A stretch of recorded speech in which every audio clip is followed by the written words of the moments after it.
(5장 14항) 견인에 있어 방편의 사용.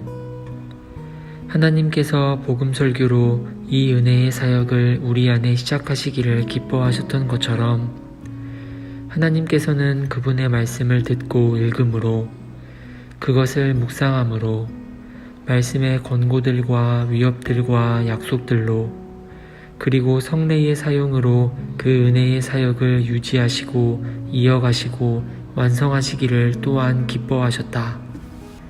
해설입니다. 죄인들의 마음에 역사하는 은혜는 오직 하나님 한 분의 사역이며 인간의 사역이 아닙니다.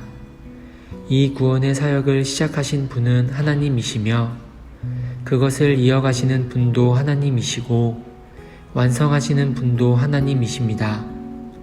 성도들은 주님의 능력 안에서 견인합니다. 만물이 주에게서 나오고 주로 말미암고 주에게로 돌아갑니다. 로마서 11장 36절. 오직 하나님께 모든 영광을 돌리는 것이 견인뿐 아니라 구원의 다른 모든 측면의 목적입니다. 처음 은혜를 주실 때뿐 아니라 은혜로 견인하게 하시는 것에서도 그러합니다. 삼위일체 하나님, 성부, 성자, 성령님께 존귀와 영광을 모두 돌려야 합니다. 견인의 은혜는 주님께서 주님의 백성에게 주시는 것이며 구원도 오직 주님께로부터 나오는 것이지만 주님께서 또한 방편을 사용하여 일하시는 것이 사실입니다. 주님께서는 방편을 사용하실 의무가 없으시지만 우리에게 주신 방편을 사용하기를 기뻐하셨습니다. 이 은혜의 방편들을 영적 삶의 시작에서뿐 아니라 유지에서도 사용하십니다. 14항은 하나님께서 복음 설교로 이 은혜의 사역을 우리 안에 시작하시기를 기뻐하셨던 것처럼 하고 말합니다. 복음 설교로 영적 생명이 시작합니다. 3, 4장에서 우리는 하나님의 말씀이 중생의 씨임을 배웠습니다.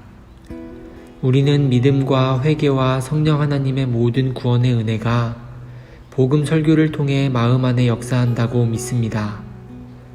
이것은 주님께서 일하시는 방법입니다. 설교된 말씀이 중생의 씨입니다. 우리는 성도의 견인에 대해서도 같은 것을 믿습니다. 믿음이 마음 안에 역사한 이후에 믿음은 믿음이 시작할 때의 방편, 즉 하나님의 말씀으로 지속합니다. 복음 설교를 통해 죄인은 구원받고 신자들도 복음 설교를 통해 양육받고 믿음이 강해집니다. 도르트의 선조들이 가르친 바는 우리가 예배에 신실하게 출석해야 한다는 것입니다. 하나님께서는 복음을 설교하는 곳에서 죄인에게 믿음과 회개를 주시기를 기뻐하셨습니다. 바울은 하나님께서 전도에 미련한 것으로 믿는 자들을 구원하기를 기뻐하셨도다 하고 고린도전서 1장 21절에 말했습니다. 그러므로 우리는 교회에서 집으로 돌아왔을 때 다음 주에 교회에 갈 때까지 할 일이 없다고 생각해서는 안 됩니다. 우리는 교회에서 설교를 통해 들은 하나님의 말씀을 집에서 읽어야 합니다. 그 설교 말씀을 묵상하고 깊이 생각해야 합니다. 이렇게 설교를 듣고 묵상하는 방법으로 주님께서는 당신의 백성의 믿음을 강하게 하기를 기뻐하십니다. 신자들은 은혜로 견인, 즉 믿음의 인내가 견고해집니다. 하지만 견인은 신자들이 방편들을 신실하게 사용하는 것을 포함합니다.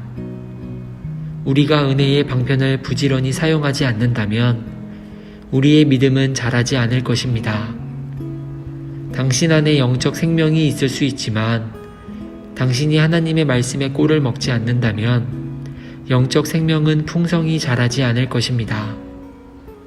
영적 생명이 사라지지는 않지만 분명 잘하지 않을 것입니다. 이것은 주님의 많은 백성의 영적 수준이 낮은 이유를 설명해 줍니다. 견인하는 것은 하나님께서 견인의 목적을 위해 제정하신 방편을 사용하는 것을 뜻합니다. 방편의 사용을 무시하는 것은 우리에게 위험합니다. 설교를 통해 하나님의 말씀을 듣고 집에서 읽는 것만으로는 부족합니다.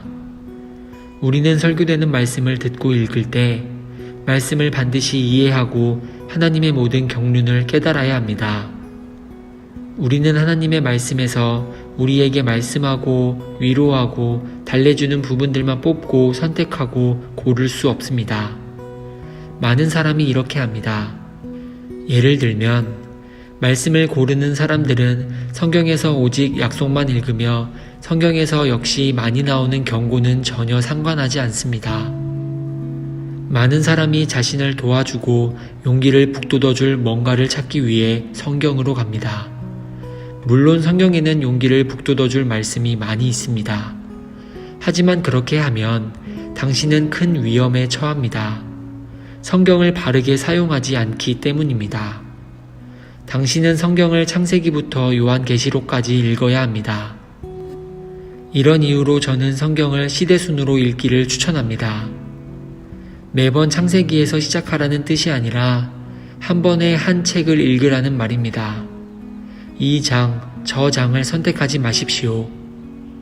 그렇게 하는 것은 당신의 영적 성장에 도움이 되지 않습니다.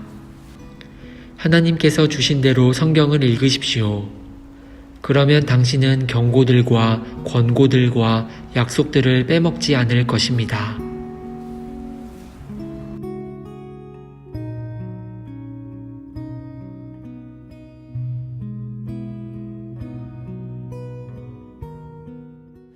너희 만민들아 손바닥을 치고 즐거운 소리로 하나님께 외칠지어다. 지존하신 여호와는 어미하시고 온 땅